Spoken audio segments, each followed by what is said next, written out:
Qalaysizlar? Yaxshimisizlar? Bu yil menga sezilyapti, sizlarga ham sezilyaptimi bilmadim. Yangi yilga nisbatan odamlarda qanaqadir sokinlashgan qarashlar. O'zi umuman bolaligimizda, masalan, bizning oilamizda bu kunga alohida e'tibor qaratilmasdi, tarbiyamizda.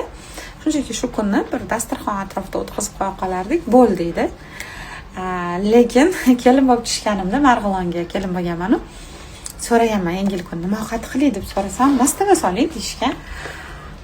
Ha, xo'p bo'ladi, mastava solib, shomda ovqatlanib bo'lib, o'sha qishi shomini-chi 9:30da bolalarni uxlatishga olib kirib ketib, shunda o'tib ketgan shu kun va shunaqa bo'lib o'tdi. Necha yillar yangi yil men uchun yo'qoldi.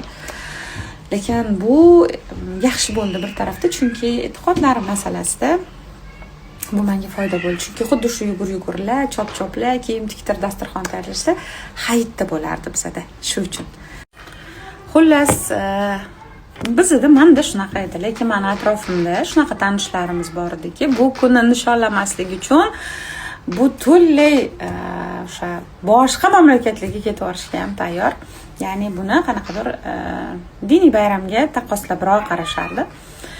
Lekin oxirgi yillarda o'z ustimda ishlashda men shuni tushundimki, bu shunchaki yil yakuni, qanaqadir inson o'ziga o'zi hisobot topshiradigan kun. Bir yil mobaynida shunaqalar bo'ldi, shunaqalar ishladi. Va sovuq tushishi bilan odamda bilasiz, mizoj soviydi, odamda sekin pasayish boshlanadi, xatti-harakatlarda, hamma narsada. Va odamda biroz tinish davri bo'ladi, aynan qishda. Va mana shu tinish davrda o'tirib, odam o'zi bilan o'zi hisoblashib oladigan, yangi rejalarni qo'yib oladigan sana deb qarashni boshladim. Qarashlarim o'zgardi bu chizgiga. Va bundan 2 yil oldin ustoz menga vazifa bergandilar. Juda kichkina bo'lsa ham hattoki natijalaringizni yozing. 100 tadan kam bo'lmasin. Yil hisobot sifatida menga yozib keling deganlar. Men 100 ta chiqarib bo'larmikin deb o'ylaganman. Lekin erishgan natijalarim, bosib o'tgan og'riqlarim, qiyinliklarim, oldingi og'riqlar hozir men uchun og'rinmas narsaga aylanib qolgani, oldin yig'latgan narsalar hozir meni yig'latmayotgani, oldin qiynagan narsalar hozir meni kuchli qilayotgani haqidagi natijalarni ham yozib chiqqanimda, uy oldik, mashina qildik, farzandli bo'ldikdan ko'ra ham juda ko'p natijalar bir yil ichida bo'lishini tushunib yetgandim.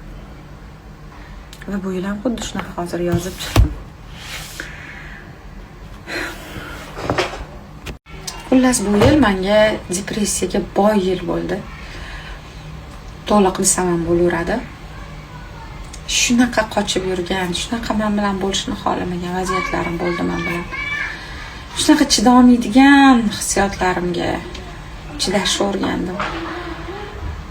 Shunaqa ham uyat hissim baland ekan ayrim mavzularda. Shu uyat hislarim joy-joyiga tushdi. Ortiqcha uyalishdan qutuldim. Ortiqcha o'zini doim ideal ko'rsatishdan qutuldim. Ortiqcha qulay bo'lishdan qutuldim. Va meni azoblaydigan mashhur bo'lishdan qutuldim. Va bugun aytayman, ana shu ruhiy o'sishim boshqa hech qaysi yillarimga alishmayman. Bu og'riqli kunlarni yashab o'tishimda yonimda turgan hammadan, jamoamdan, ota-onamdan, turmush o'rtog'im, men uchun shu o'rgangan farzandlarim, hammadan minnatdorman. Va aminman, Alloh hech qachon tashlab qo'ymas ekan. Shu insonlar bilan qo'llab-quvvatlab turgani uchun behisob shukr. Endi kelayotgan yilda yana bir yil umr berganiga komil ishonch bilan, ya umid bilan, ishonch emas, umid bilan endi rejalar yozib o'tiribman.